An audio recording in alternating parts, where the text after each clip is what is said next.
గోవులు దానం ఇచ్చినాడంటే ఇంక అతనితో ఎంత పశు సమృద్ధి ఉంది అని. ఆ నందుని అనుసరిస్తూ ఆ మధుర అంతా ఎక్కువ పన్ను కట్టేది నందుడేనట్లండి.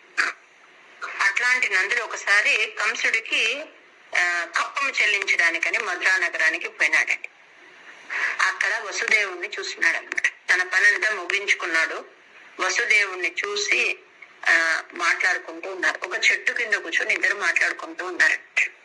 వసుదేవుడు కూడా ఎప్పుడెప్పుడు ఇతనితో మాట్లాడాలా అని చూస్తున్నాడు. ఎందుకు, అక్కడ ఉన్నాడు కదా కృష్ణయ్య, ఆ విషయాలన్నీ అడిగి తెలుసుకోవాలి అని.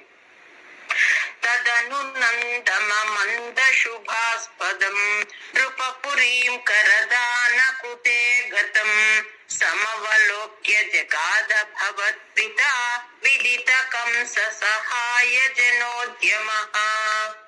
అంటే ప్రశంసించడం, అంటే పొగడడం అంటారే అట్లా. ఇద్దరు కలిసి మాట్లాడుకుంటున్నారు. అతను అడుగుతున్నాడు అనమాట, నీకు పుత్రుడు కలిగినాడని తెలిసి చాలా సంతోషమైంది, నాకే కుమారుడు కలిగినంత ఆనందం కలిగింది అని చెప్తున్నారండి వసుదేవుడు. తన కుమారుడు అని చెప్పలేదు. నీకు కుమారుడు ఈ వయసులో, అంటే యవ్వనం ఆఖరి దశలో నీకు కుమారుడు కలిగినాడని తెలిసి నాకు చాలా సంతోషం వేసింది అని చెప్పి అతనితో మాట్లాడుతున్నాడండి. కానీ ఈయన ఏం చేస్తున్నాడంటే, కంసుడి వల్ల నీ పిల్లలంతా ఇలా చనిపోయినారు, ఆడబిడ్డ పుడితే ఆడబిడ్డను కూడా అలా బండకేసి కొట్టాడట కదా, నాకు చాలా బాధ అయింది అని ఒకరికొకరు చెప్పుకుంటూ ఉన్నారండి. కానీ వసుదేవుడు తన కష్టం గురించి చెప్పలే, ఈయనకు కలిగిన ఆనందాన్ని షేర్ చేసుకుంటాడు. అతను అది అలా చెప్తూ ఉన్నా కూడా దానికి ఇంపార్టెన్స్ ఇవ్వకుండా, ఈ వయసులో నీకు పుత్ర సంతానం కలిగింది, నాకు చాలా సంతోషం వేసింది అని అతని ఆనందంలో ఈయన పాలు పంచుకుంటూ ఉన్నాడంటే. ఇక్కడ ఒక విషయం చెప్పాలి, అంటే ఎలా మనం రియాక్ట్ కావాలి అని వసుదేవుని చూసి నేర్చుకోవాలి. వ్యాసుల వారు ఇండైరెక్ట్ గా చెప్తున్నారండి. మనం ఎవరినైనా పలకరించడానికి వెళ్తాం, హాస్పిటల్లో ఉన్నారో లేకపోతే ఎవరికైనా బాగాలేదంటే వాళ్ళని పలకరించడానికి వెళ్తాం, పలకరించి రావాలి అంతేనండి. వాళ్ళ అనారోగ్యంతో ఉన్నప్పుడు నాకు ఆరోగ్యం ఎట్లా ఉంది, నేను ఏమేమి తింటాను, నా డయట్ అది, లేకపోతే నా ఎక్సర్సైజ్ ఇది, లేకపోతే మా ఇంట్లో మా పెద్దవాళ్ళంతా అలా ఉంటారు, నా ఆరోగ్యం ఇట్లా అని అనారోగ్యవంతుడి దగ్గర ఆరోగ్యం గురించి తన గొప్పల గురించి చెప్పకూడదట. ఒకరెవరో ఉద్యోగం గురించి చూస్తూ ఉన్నారు, వాళ్ళ దగ్గరికి వెళ్ళి నీకు వస్తుంది తొందరలో జాబ్ అని చెప్పాలంతే. కానీ ఆ ఉద్యోగస్తుడు ఎలా ఉంటాడు అంటే తనకు ఉద్యోగం ఎలా దొరికింది అని ఆ గొప్పలు చెప్పకూడదట. అంటే ఎవరి దగ్గర ఏమి లేదో దాని గురించి మాట్లాడరాదట. పెళ్లి కాని వాళ్ళ దగ్గరికి వెళ్ళి ఇంకా కాలేదని, పిల్లలు కాని వారి దగ్గరికి వెళ్ళి పిల్లల గురించి, లేక సొంత మిల్లు లేని వారి దగ్గరికి వెళ్ళి ఇంటి గురించి, అనారోగ్యవంతుడి దగ్గరికి వెళ్ళి ఆరోగ్యం గురించి అవి మాట్లాడరాదు. వాళ్ళ మనసుకు కష్టమయ్యే పని చేయరాదట. అది వసుదేవుడు వీళ్ళిద్దరి సంభాషణలో దాన్ని హైలైట్ చేస్తున్నారు అన్నమాట వ్యాసుల వారు. ఎందుకమ్మా డిస్టర్బ్ చేస్తున్నారు?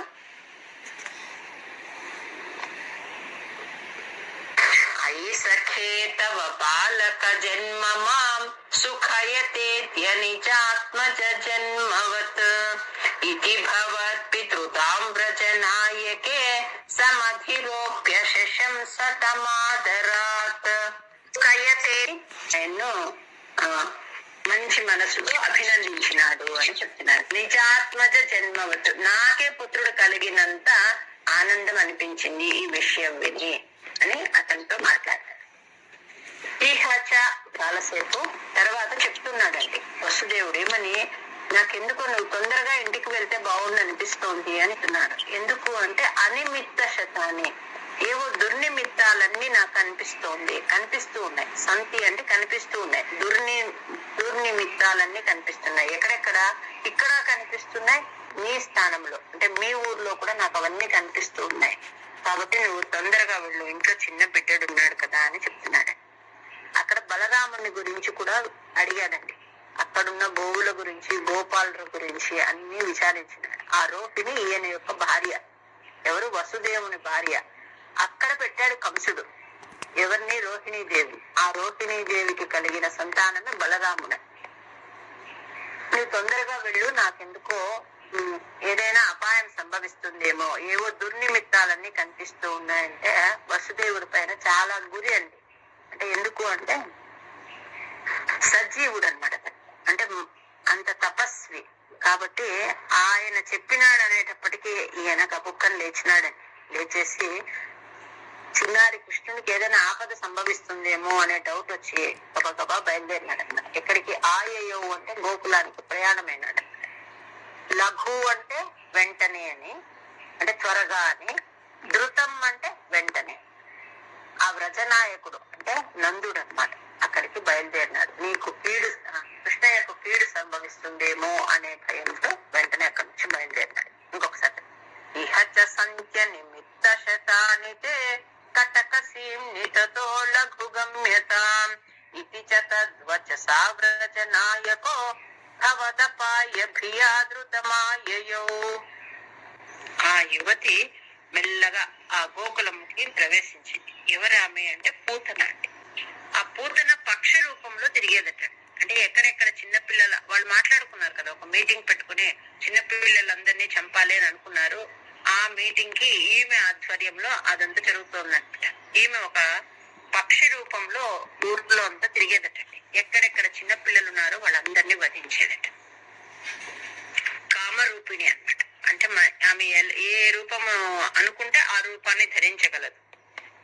దాన్ని భాగవతంలో పూతనని ఏమని వర్ణించినారు అంటే పూతన బాలగ్ని అని చెప్తున్నారు. అంటే చిన్న పిల్లల్ని సంహరించేది అని. అట్లాంటి ఆమె అందమైన యువతి వేషాన్ని ధరించింది. ఆ గోకులానికి చేరిందనమాట.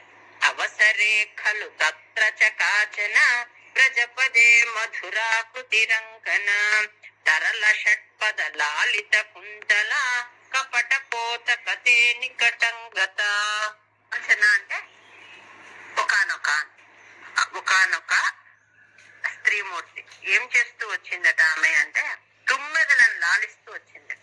తరల షట్పద అంటే తరల అంటే చంచలమైనది అని, అట్లా ఒక చోట ఉండనిది అని. ఆమె ఏం చేస్తుంది? తుమ్మెదలను అలా లాలిస్తూ ఆ నెపంతో ఆ ఊర్లోకి ప్రవేశించింది. అమ్మ నేను నిన్న చెప్పాను గర్భవతి అట. అంటే ఎప్పుడు గర్భవతి అంటే కొత్త పదాలకు జన్మనిస్తూ ఉంటుంది, కొత్త అర్థాలు. ఆ సందర్భాన్ని బట్టి ఒకే పదానికి ఎన్నో వేరే వేరే అర్థాలు వస్తాయి. అట్లా ఎప్పటికీ కొత్త పదాలకు జన్మనిచ్చే తల్లి సంస్కృత భాషను చెప్తారు. ఓకేనమ్మా? ఈ పారాయణ గురించి ఓకే చెప్పమంటారు. దానికి ఈయన అధిపతి. వనస్పటికాకృతి మాధ అట్లాంటి స్త్రీ అన్నమాట. ఎంత అందమైన వేషధారణతో వచ్చిందంటే అసలు ఈమె మనం జనరల్ గా కొత్త వాళ్ళని చూస్తూనే ఏ ఇంటికి సంబంధించిన ఆమె, ఎవరిమే అని ఆలోచిస్తాం. కానీ అందరూ ఆమెను చూస్తూ ఉండిపోయారండి. ఈమె మన పరిసరాల్లో ఉండే ఆమె కాదు కదా అనే ఆలోచన ఎవరికి రాలేదన్నమాట. యశోదామాత కూడా రాలేదు.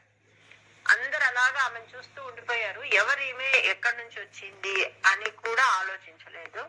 ఆమె వచ్చింది మిగిలిన గోపికలతో పాటుగా ఉండింది. వాళ్ళు ఎత్తుకున్నట్లే పిల్లవాడిని కూడా ఎత్తుకుంది అనమాట. ఎత్తుకొని ఆమె ఇలా లాలిస్తూ ఉంటే అది కూడా చూసి వీళ్ళు మరిసిపోతున్నారు. కానీ ఈమె ఎవరో ఎందుకు వచ్చింది అని ఆలోచించలేకపోయారు అనమాట. అట్లా ప్రేమ నటిస్తూ ఉయ్యాలలో ఉన్న చిన్ని కృష్ణుడిని ఎత్తుకోయింది అనమాట. లలిత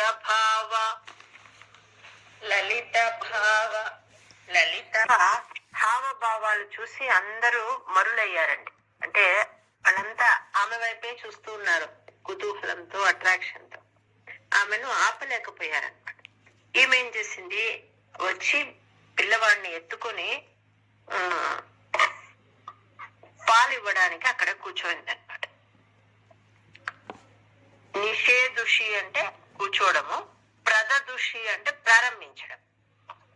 నిషేదుషి అంటే అక్కడ కూర్చొని, భవతే అంటే నీకు స్తనం ఇవ్వడానికి, ప్రదదుషి స్టార్ట్ చేసింది అంటే ప్రారంభించింది అని, ఇయ్యబోయింది అని. లలిత భావ విలాస హృతాత్మభిః యువతిభిః ప్రతిరోద్ధుమపారిత స్తనమసౌ భవనాంత నిషేదుషి ప్రదదుషి భవతే కపటాత్మనే. ఆ పూతన ఇప్పటికీ చాలా మంది పిల్లల్ని చంపిందని చెప్పుకున్నామండి. ఆ చిన్న చంటి పిల్లలందరినీ చంపేస్తుందని పరమాత్మ కాచుకున్నాడు సమయాని కోసం. ఆమె ఎప్పుడైతే ఎత్తుకోయిందో అసలు ఏమి సంశయించకుండా హ్యాపీగా ఆమె ఇలా చేతులిచ్చి ఆమె దగ్గరికి వెళ్ళిపోయేస్తున్నాడు అనమాట.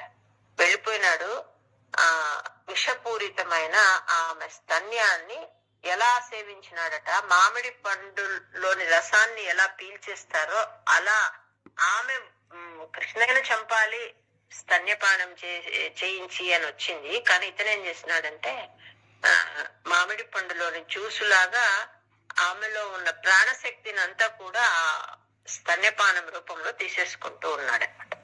సమధిరుహ్య తదంకమ శంకిత త్వమథ బాలకలోపన రోషిత.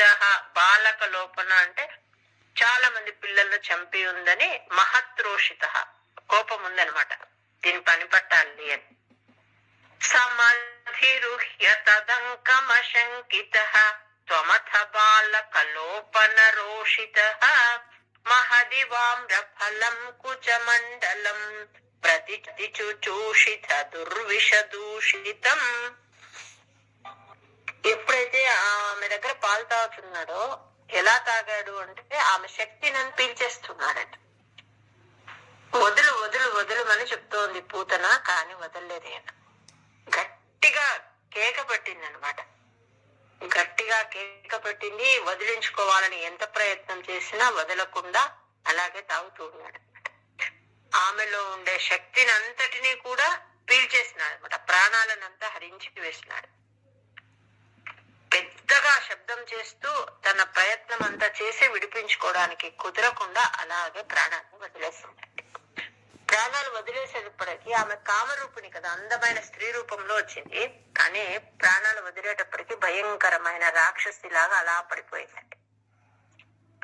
అసుభిరేవ సమం ధయతి త్వయి స్తనమసౌ స్తనితోపమన్నిస్వన నిరపతద్భయదాయి నిజం వపుః ప్రతిగత ప్రవిసార్య భుజా ఉభౌ.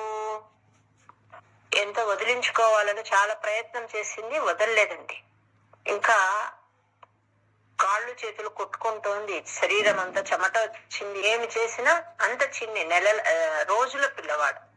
అట్లాంటి పిల్లవాడికి యొక్క శక్తి నుంచి ఆమె తప్పించుకోలేకపోయింది అనమాట. లాస్ట్ కి కళ్ళు తేలవేసింది. గట్టిగా, చాలా గట్టిగా గర్జించి కళ్ళు తేలవేసి అలా పడిపోయింది అనమాట. ఆ దిక్కుకు ఆమె అరిచిన దానికి పిడుగు పడినట్లు అనుకున్నారటండి. చాలా మంది కింద పడిపోయినారట జనాలు ఆమె అరిచిన ఆ శబ్దానికి. ఇంకా ఆమె ఎట్లా పడిపోయింది, ఎట్లా ఉంది అంటే చాలా భయంకరంగా ఉందంట. ఇంద్రుడి వజ్రాయుధం దెబ్బకు వృత్రాసురుడు ఎట్లా పడిపోయినాడో ఆ రకంగా పడిపోయింది ఈమె అని చెప్తారనమాట. ఆమె పడిపోయినప్పుడు ఆ ప్రదేశం నుంచి, అంటే నందగోపుడి ఇంటి వరండా నుంచి 6 క్రోసుల దూరం వరకు ఆమె శరీరం వెళ్ళిందంటండి. రాక్షసి శరీరం 6 క్రోసుల దూరం వరకు ఉన్న చెట్లన్నీ దాని కింద పడి పిండి పిండి అయిపోయినాయి. అంత భయంకరమైన పెద్ద శరీరం. చాలా అద్భుతం. అంటే ఇంత అందంగా వచ్చిన స్త్రీ ఆమె ఎక్కడికి పోయింది, ఈమె ఎవరు అన్నట్లు అయిపోయింది అనమాట. అంత భయంకరంగా ఉందట. ఆ నోట్లో ఇవి కనిపిస్తున్నాయటండి, కూరలు. నాసిక రంధ్రాలు చాలా పెద్ద పెద్దగా కొండ గుహలాగా ఉన్నాయట. ఇంకా ఆమె జుట్టంతా చెల్లా చెదిరైపోయింది. కళ్ళు భయంకరంగా ఉన్నాయి. అట్లాంటి ఒక రూపాన్ని చూసినారనమాట. కృష్ణయ్య ఏం చేస్తున్నాడు అంటే ఆమె వక్షస్థలం పైన కూర్చొని ఆడుకుంటూ ఉన్నాడు. భయద ఘోషణ భీషణ విగ్రహ శ్రవణ దర్శన మోహిత వల్లవే వ్రజపదే తదురస్థల ఖేళనం ననుభవంతమగృహత గోపికాః. రామావతారంలో మొదట సంహరించింది విశ్వామిత్రుడు తీసుకెళ్తాడు కదా, అప్పుడు తాటకిని చంపమని చెప్తారండి. చెప్తే ధర్మ జిజ్ఞాసిస్తాడనమాట రామచంద్రుడు. అంటే ఆడవారిని చంపడం తప్పు కదా, నేను రఘువంశం వాడిని, స్త్రీ పైన నేను ఎట్లా బాణ ప్రయోగం చేసేది, ఈ రకంగా ధర్మ జిజ్ఞాస. అప్పుడు అప్పుడు విశ్వామిత్రుల వారు ఈ కాలంలో అతన్ని కన్విన్స్ చేసి అతన్ని ఒప్పించి తాటకిని సంహరింపజేస్తారు. కానీ కృష్ణావతారంలో వచ్చేటప్పటికి పూతనని మొదట చంపింది స్త్రీనే, పూతనని రాక్షసుని. ఆ పూతలను సంహరించేందుకు ఎలాంటి ఏం ఆలోచన చేయలేదండి, అసలు ఆయన విచారించలేదన్నమాట. ఈ యుగ ధర్మము అనేది ఇక్కడ తెలుస్తుంది. త్రేతాయుగంలో ఎట్లా ఉండింది అప్పుడు యుగ ధర్మము, ద్వాపరానికి వచ్చేటప్పటికి ఎట్లా ఉంది అంటే ఈ తేడా. ఆయనే రాముడు, ఆయనే కృష్ణుడు, కానీ ఆ పని చేసే విధానంలో ఆ యుగ ధర్మం తెలుస్తుంది. అప్పుడు చంపడానికి చాలా సందేహిస్తాడు, ఆడదాన్ని నేను ఎట్లా చంపేది అని. ఇక్కడ అప్పుడు చాలా కన్విన్స్ చేసినాక చంపుతాడు, ఇక్కడ అసలు ఆలోచనే లేదన్నమాట, వెంటనే చంపేయడమే. అది ఇక్కడ త్రేతాయుగ ద్వాపర యుగంలో ఆ యుగ ధర్మం తెలుస్తుంది. ఇంకా ఈమె పడిపోయింది కదా, ఆమె యొక్క శరీరము ఎంత భయంకరంగా ఉంది అని చెప్పుకున్నామండి. ఆ పొట్ట ఎట్లా ఉంది అంటే ఎండిపోయిన మడుగులాగా ఉందట పూతన యొక్క పొట్ట. అన్ని చెవులు, తలలు అన్ని కూడా వాటి అన్నిటి నుంచి రక్తం స్రవించి అలా పడిపోయిందట. భయపడకుండా ఈయన ఏం చేస్తున్నాడు,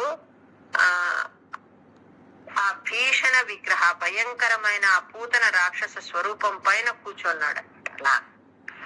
వీళ్ళు చూస్తున్నారు ఆ సౌండ్ కి, ఆ చెట్లన్నీ పడిపోవడము ప్లస్ ఆమె చేసిన గర్జనకు వీళ్ళు ఆశ్చర్యము, భయము అన్ని అయినాయి అక్కడ ఉన్న గోపాలులకు, గోపికల, యశోద, రోహిణి, ఆ చుట్టూ వీళ్ళు అందరు కలిసి పిల్లవాడి కోసం చూస్తే అంత దూరంలో ఆమె శరీరం పైన అక్కడ ఉన్నాడండి.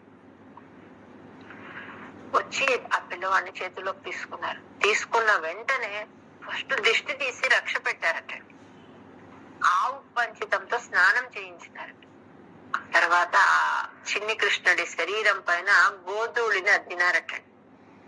ఇంకా ఏం చేసినారు, ఈ 12 నామాలు, కేశవాది 12 నామాలన్నీ చెప్తూ అన్ని పిల్లవాడి అంగాంగాల పైన గోమయాన్నంతా పూసినారట.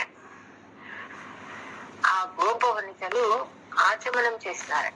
చేసి అన్ని అంగన్యాస కరన్యాసాలతో ఆ బీజ మంత్రాలను వేరువేరుగా పఠిస్తూ ఆ పిల్లవాడి అంగాలకంతా కూడా ఓం నమో భగవతే వాసుదేవాయ అనే మంత్రాంతో వాళ్ళు రక్ష కట్టినారట. అంటే నీ చెవిలి, నీ కాళ్ళు, నీ హృదయము అన్ని, అంటే ఒక్కొక్క అంగం అన్నమాట. నీ తొడలను కాపాడని, నీ వక్షస్థలాన్ని కాపాడని, నీ భుజాలను కాపాడని, అట్లా. దీన్ని కవచ సూక్తము అనేది వస్తుందండి. 10వ స్కందంలో 6వ అధ్యాయంలో వస్తుందన్నమాట కవచ సూక్తము అని. ఈ గోపకాంతలు, యశోద మిగిలిన గోపకాంతలు అందరూ కలిసి రక్ష కట్టి దీవించినారు. ఆ కవచ సూక్తంలో అట్లా వస్తుంది అనమాట. అంటే స్వామి యొక్క వివిధ నామాలు, ఆయనే పరమాత్మ, ఆయనకి వీళ్ళు రక్ష కట్టినారనమాట. అంటే నీ పొట్టను హయగ్రీవుడు కాపాడిని, హృదయాన్ని కేశవుడు కాపాడిని, భుజాలను మహావిష్ణువు కాపాడిని, ముఖాన్ని త్రివిక్రముడు కాపాడిని, శిరస్సుని ఈశ్వరుడు కాపాడిని, ఇట్లంతా ముందు భాగాన్ని చక్రి, వెనక భాగము గదాధరుడైన శ్రీహరి, అంతా అట్లా అన్ని నువ్వు ఆడుకునేటప్పుడు గోవిందుడు నీకు రక్షగా ఉంది, నువ్వు నడిచేటప్పుడు వైకుంఠుడు నీకు రక్షణగా ఉంది, అట్లా. అంటే ప్రతి నామము చెప్పుకుంటూ అన్ని ఆ భూత పిశాచాల నుంచి నీకు రక్షణ కలగని, ఎవరు నీకు ఏమి హాని చేయకుండా ఉంది అని వాళ్ళంతా ఎంతో ప్రేమగా అరిష్టము కలగకుండా ఉంది, బాలగ్రహాలు నిన్ను బాధించకుండా ఉంది అని ఆ పరమాత్మకే రక్షణ కట్టినారు. వాళ్ళ ప్రేమ అంత గొప్పదన్నమాట. తర్వాత ఆ పిల్లవాడికి పాలిచ్చి పడుకోబెట్టింది యశోదమాత. ఈ లోపల నందుడు వస్తున్నాడండి అక్కడి నుంచి. పంపించేసినాడు కదా వసుదేవుడు, నాకేదో దుశ్శకనాలు కనిపిస్తూ ఉన్నాయి, నువ్వు కొంచెం తొందరగా ఇంటికి వెళ్ళు అని. వస్తూ ఇంకా అతని వెంట కొంతమందిని తీసుకెళ్లాడు. ఆయన అక్కడ రాజండి, నందగోపుడు ఆ వ్రజానికంతా రాజు. అతని వెంట వెళ్ళాడు, ఇయర్లీ ట్యాక్స్ కట్టడానికి వెళ్ళాడు అనమాట. వాపస్ వస్తూ ఉంటే అక్కడ అన్ని చెట్లు పడిపోయినాయి, ఆ పూతన యొక్క శరీరం కనిపించింది. ఎంత పెద్ద శరీరము అంటే అంత దూరానికి ఆమె కాళ్ళు, వేళ్ళు అన్ని అంతంత పెద్దగా ఉన్నాయటండి. అదంతా చూసినారు. చూసి ఆశ్చర్యమైంది. అంటే వసుదేవుడు ఏదో చెప్పినాడు కదా, అతను చెప్పింది నిజమే అయింది, అతని ఎంతటి తపస్వి, అతనికి ఎన్ని విషయాలు అంటే ఈ మహోత్పాతాలన్నీ అతనికి తెలుస్తూ ఉన్నాయి కదా అని అతని గురించి మళ్ళీ మంచిగా స్మరణ చేసుకుని గబగబా ఇంటికి వచ్చినారు. నెక్స్ట్ 41 తీయండి.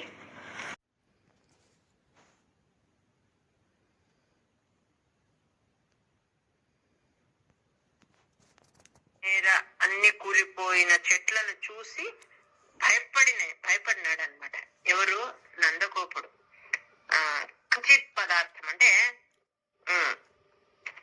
అది చెప్పలేనట్లాంటి ఒక భావన అనమాట. ఒకానొక పదార్థాన్ని అంటే నిన్ను శరణు కోరినాడు. చాలా భయపడినాడు. అక్కడ ఉన్న ఆ పరిస్థితిని చూసి ఆ పరమాత్మను శరణు వేడుతూ ఇంటికి వచ్చినాడు. మీరు మీట్లో పెట్టుకో. రాధా యనమంద్ర గబగబా ఇంటికి వచ్చాడు. అక్కడున్న గోపికల వల్ల ఈ విషయం అంతా తెలిసిందనమాట. ఆ పూతన యొక్క భయంకర రూపాన్ని చూసి అంతటి వాడు కూడా భయపడ్డాడు. అరుణ అల్లాడ గారు, అమ్మ మ్యూట్ లో పెట్టుకోండి. ఈ చెట్లన్నీ పడిపోయి చూసుకుంటూ వచ్చాడు. ఇంటికి వచ్చేటప్పటికి అంత పెద్ద దేహం అక్కడ కనిపించిందండి. ఎట్లా దీన్ని ఎలా తీసుకెళ్లాలంటే ఎవరికి చేత కాలేదు. దాంతో ఏం చేస్తున్నారంటే గొడ్డళ్లతో ఏ పార్ట్కి ఆ పార్ట్ నరికించి ఒక్కొక్క పార్ట్ ని తీసుకెళ్లారు. ఇంకా పెద్ద పెద్ద పొట్ట ఇట్లాంటి వాటిని బండ్లలో తీసుకెళ్లారట. చిన్న చిటికెన వేళ్ళు కాళ్ళు చేతుల వేలి ముక్కల్ని ఎంతెంతో మంది ఒక్కొక్క వేలు ముక్కను తీసుకెళ్తే పెద్ద పెద్ద పార్ట్స్ ని బండ్లలోకి ఎక్కించి ఊరికి విదూరే అంటే ఆ పల్లెకు కొంచెం దూరానికి తీసుకెళ్లి అక్కడ ఆ పడిపోయిన చెట్లను మళ్ళీ నరికించి ఆ చెట్లతో ఖననం చేయించినారంట. అంటే దహనం చేయించినారనమాట. ఎవరి పనంతా చేశారు అంటే ఆ నందగోపుడు తన వాళ్ళతో కలిసి ఆ పని చేయించినాడు. నిశమ్య గోపీ వచనాదు దంతం సర్వేపి గోపా భయ విస్మయాంతాః త్వత్పాతితం ఘోర పిశాచ దేహం దేహుర్విదూరేత్థ కుఠార కృత్తం. అంతా ఆ శరీరం కాలిపోతూ ఉంటానట. పొగంతా వ్యాపించి ఉంటాయండి. ఆ పొగలంతా చూసి వీళ్ళు అనుకుంటున్నారు ఇది మంచి వాసన వస్తుంది. అగరు ధూపమా, చందన ధూపమా, లేక గుగ్గిలపు ధూపమా అని అనిపించిందంట. అట్లాంటి ఆలోచన వాళ్ళకు. శంకామ దాధ అంటే శంకామ అదాధి అంటే సందేహాన్ని పొందినారు. ఏమని? ఎట్లాంటి ఇది ఇంత మంచి వాసన వస్తుంది అనమాట. ఎందుకు వచ్చింది అది అంటే పరమాత్మ స్తన్యపానం చేసినాడు కాబట్టి ఆ శరీరం నుంచి అలాంటి ఒక మంచి సుగంధపు వాసన వచ్చింది. శరీరాత్ సముచ్చలన్నుచ్చతరో హి ధూమః శంకామధాదా గరవ హిమేషః కిం చాందనో గౌల్గులవోథవేతి. అది ఎందుకు అట్లాంటి సుగంధ భరితంగా చేసినాడు అని భట్టాద్రి యొక్క అభిప్రాయాన్ని ఇక్కడ చెప్తూ ఉన్నారండి. ఏమని? నా శరీర స్పర్శ కలిగితే అంటే నా అంగ స్పర్శ కలిగితే దానికి ఫలితం ఎప్పుడో కలగదు, వెంటనే కలుగుతుంది. అంటే వెంటనే మీరు ఇప్పుడు ఆ పిల్లవాడిని ఎత్తుకొని ముద్దులాడి అంత చేస్తూ ఉంటారు కదా, అట్లాంటి నా సంఘం అంటే నా శరీర సంఘము కలిగితే వచ్చే ముక్తి, వచ్చే సంతోషము, లేక వచ్చే ఫలితం ఏదుందో, ఎందుకు అంటే ఆయన బ్రహ్మానందమయుడు. అది నా యందు ఎవరైతే మనసు పెడతారో వాళ్ళకు వెంటనే కలుగుతుంది. ఎప్పుడో మళ్ళీ ఫ్యూచర్ లో జరిగేది కాదు. ఇప్పుడు పూతన యొక్క స్తన్యపానం చేసినాడు కాబట్టి ఆమె యొక్క శరీరము కాలిపోతూ ఉంటే అట్లాంటి సుగంధభరితమైనది వస్తోంది అని వాళ్లకు తెలియజేయడానికి, ఆ గోపారులకు గోప బాలికలకు తెలియజేయడానికి ఈ లీల చేసినావు నువ్వు అని భట్టాద్రి పరమాత్మతో చెప్తూ ఉన్నారన్నమాట. చిత్రం పిశాచ్యా చితన్ కిల గోపలోకో భవన్ ముఖాలోక రసేన్యమాంగీత్. అంటే బాల పిశాచి ఇట్లాంటి పూతన కృష్ణుని చంపకపోవడం చాలా విచిత్రంగా ఉంది అని వాళ్ళలో వాళ్ళు మాట్లాడుకుంటున్నారటండి. ఇదంతా ముందే అంటే ఈయన వచ్చి చెప్పినాడు నందగోపుడు, అక్కడ నాకు ఇలా చెప్పాడు, నేను తొందరగా వచ్చాను, దారిలో ఇవన్నీ కనిపించినాయి, ఇవన్నీ మాట్లాడుతూ ఉన్నాడు అనమాట. అమ్మ పద్మావతమ్మ గారు వీడియో ఆఫ్ చేసుకోండి. ఉపద్రవం వస్తుంది అని ముందుగానే చెప్పడం కూడా చాలా ఆశ్చర్యకరమైన విషయం అని చెప్పి వాళ్ళంతా మాట్లాడుకుంటూ ఉన్నారండి. అంటే అంత పిశాచి ఇంత చిన్న పిల్లవాడిని ఏమి చేయలేకపోయింది, ఎంత ఆశ్చర్యమో, ఇది ఒక విచిత్రం. ఇట్లాంటి ఏదో ఉపద్రవం కలుగుతుంది, నువ్వు తొందరగా ఊరికి వెళ్ళమని చెప్పి వసుదేవుడు ముందుగానే హింట్ ఇచ్చినాడు కదా. అది ఇంకా అద్భుతమైన విషయం అని వాళ్ళంతా ఒకరితో ఒకరు మాట్లాడుకుంటున్నారు. ఆ గోపికలు గోపాలుడు చెప్పుకుంటూ ఆ పరమాత్మ ముఖాన్ని చూడాలని ఒకరి మీద ఒకరు పడుతూ ఆ న్యమాంక్షిలా చూడాలని ఆనందంలో మునిగిపోయినారట. కుతూహలంతో తహతహలాడుతూ ఉన్నారు అని చెప్తున్నారు. చిత్రం పిశాచ్యాన హత కుమార చిత్రం పురైవ కథిశౌరిణేదం ఇది ప్రశంసన్ కిల గోపలోకో భవన్ ముఖాలోకరతే న్యమాంక్షీత్. ప్రతివృద్ధ లక్ష్మీ అంటే సంపదతో సమృద్ధిగా ఉందట. ఏది? ఆ గోకులం. పరమాత్మ అక్కడ వచ్చేటప్పటికి ఐశ్వర్యము చాలా బాగా, వాళ్ళకున్నదంతా పశు సంపదే కదా, చాలా బాగా సమృద్ధిగా ఉందటండి. అక్షీణ మాంగళ్య శత అంటే శత అంటే అఖండమైన శుభాలు అన్ని వెళ్లి విరిచినాయట. ఎక్కడ చూసినా వాళ్ళ మనసుల్లో ఆనందం, మంచి ఆరోగ్యం, ఆ పశువులన్నీ చాలా హ్యాపీగా ఉన్నాయి. ఎక్కడ చూసినా పచ్చటి వాటికి ఆహారము, అన్ని రకాలుగా కూడా ఐశ్వర్యము దినదిన ప్రవర్ధమానమైందట. ప్రతి చోట మంగళ కార్యాలు జరుగుతున్నాయంట. ప్రతి ఇంట పరమాత్మ ఉన్నాడు కదండి అక్కడ. అవి అట్లా గోకులంలో ఉండే వాళ్ళంతా చాలా సంతోషాన్ని పొందినారట. విరేజే అంటే విలసిల్లింది. ఏం విలసిల్లింది? అన్ని చోట్ల అధికమైన ఆనందం విలసిల్లింది.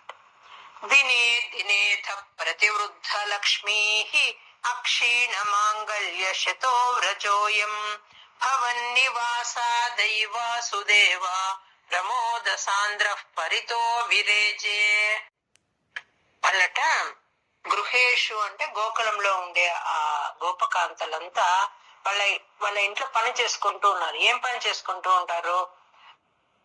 ఇంటి పని చేసుకుంటూ ఉంటారు, పొలం పని చేసుకుంటూ ఉంటారు, ఆ గోవుల సంబంధించిన పని చేసుకుంటూ ఉంటారు. ఏ పని చేసుకుంటూ ఉన్నా కృష్ణుడి యొక్క సుందరమైన రూపాన్ని, ఆ చిరునవ్వు గురించి మాట్లాడుకుంటూ ఒకరికొకరు మాట్లాడుకునేవారు. వాళ్ళ బిడ్డల గురించి, లేకపోతే వాళ్ళ శరీరక ఏదైనా కష్టం వస్తే దాని గురించి అది మాట్లాడుకునే వాళ్ళు కాదట. వాళ్ళు ఎప్పుడు ఆ కృష్ణ పరమాత్మని చూస్తూ ఉంటారు కదా, రోజు చూడాలి వాళ్ళకు, మళ్ళీ దాని గురించే మాట్లాడుకోవడం. కోమల హాస, చిరునవ్వులు ఒలికించే నీ కోమల రూపాన్ని ఒకరికొకరు నేను చూస్తున్నాను, అప్పుడు అట్లా నవ్వినాడు, ఇట్లా చూస్తున్నాడు, నా వైపే చూస్తున్నాడు, అట్లా ఒకరికొకరు మాట్లాడుకునే వాళ్ళకి నీ గురించే మాట్లాడుకునే.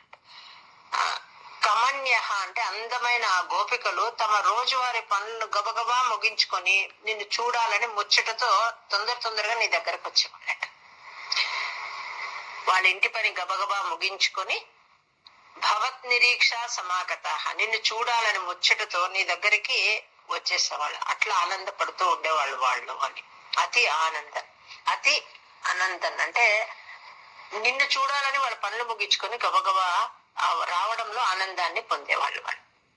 వృత్యేషు కృత్యేషు అంటే తమ రోజువారి పనులు. వృత్యేషు కృత్యేషు తమ రోజువారి పనులు తొందరగా ముగించుకుని వచ్చేవారు. గృహేషు తే కోమల రూప సమిత కథా సంకులిత కమన్య వృత్తేషు కృత్యేషు భవన్ నిరీక్షా సమాగత ప్రత్యహమద్యనందన్. గోపికలు కృష్ణ పరమాత్మతో చేస్తున్న ముచ్చట్ల గురించి చెప్తూ ఉన్నారండి. అక్కడికి వస్తారట, తొందరగా పనులు ముగించుకొని చక్కగా అలంకరించుకొని వస్తారట. వచ్చి ఆ ఊయల చుట్టే తిరుగుతూ ఉంటారట.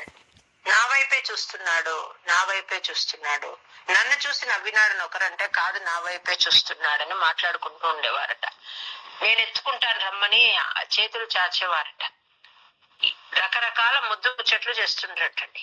ఎవరు చేతులు చేస్తే వాళ్ళ దగ్గరికి వెళ్ళిపోతాడట. ఇంకా వెళ్లేందుకు లేదు, పక్కన ఇంకొకరు చేతులు చేస్తే మరి వాళ్ళలోకి వెళ్ళిపోతాడు.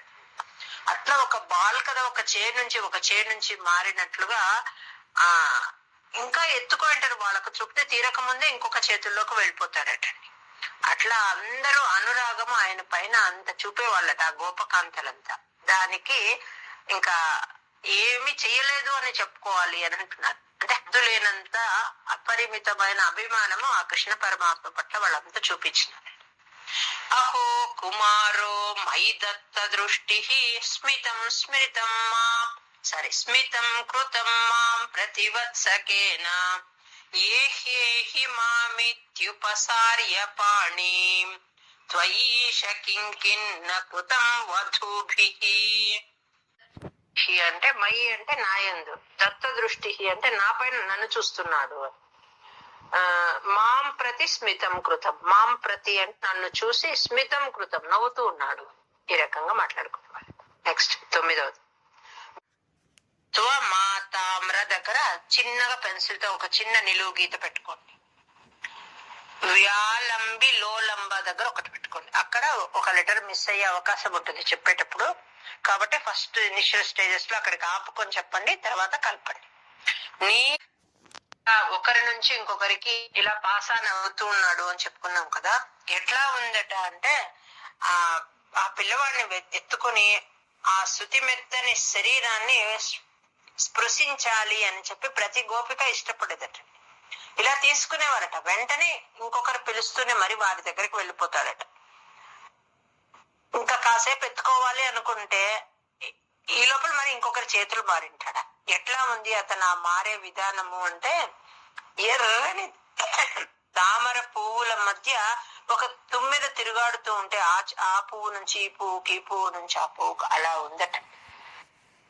ఎర్రని పద్మముల హారములో తుమ్మెద ఒక పద్మం నుంచి ఇంకొక పద్మానికి కదులుతుందా అనే రకంగా ఆయన అలాసీహి అంటే మెరిసినాడట.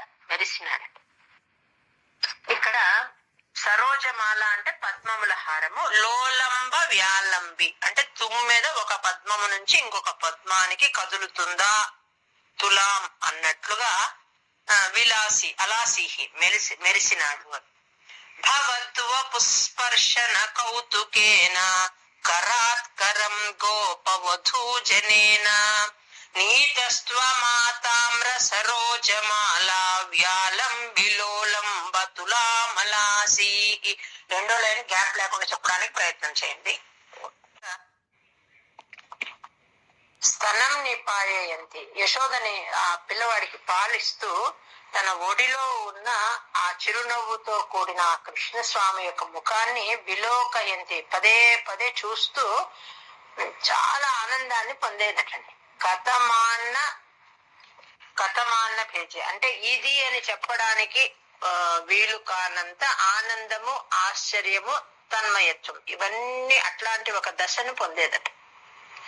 స్తనం నిపాయంతి అంటే పాలిచ్చేటప్పుడు, అంకగా అంటే ఒడిలో ఉన్న నీ యొక్క వదనం హసంతి వదనం అంటే నవ్వుతూ ఉన్న చిరునవ్వుతో కూడిన నీ ముఖాన్ని పదే పదే చూస్తూ ఇది అని చెప్పడానికి వీలు కానంతటి ఆశ్చర్య, ఆనంద, తన్మయత్వాన్ని పొందేదట. అట్లా అంటే ఇంకా ఏమీ లేదు అంతకు మించి అన్ని ఫీలింగ్స్ ఆమెలో ఇది అని చెప్పడానికి కుదరని మధురమైన భావనలో తేలిపోయేదట ఆ బిడ్డడి ముఖం చూసి. అట్లాంటి ఓ గురువాయూరు పురవాస నా రోగాన్ని పోగొట్టు అని అడుగుతున్నమాట.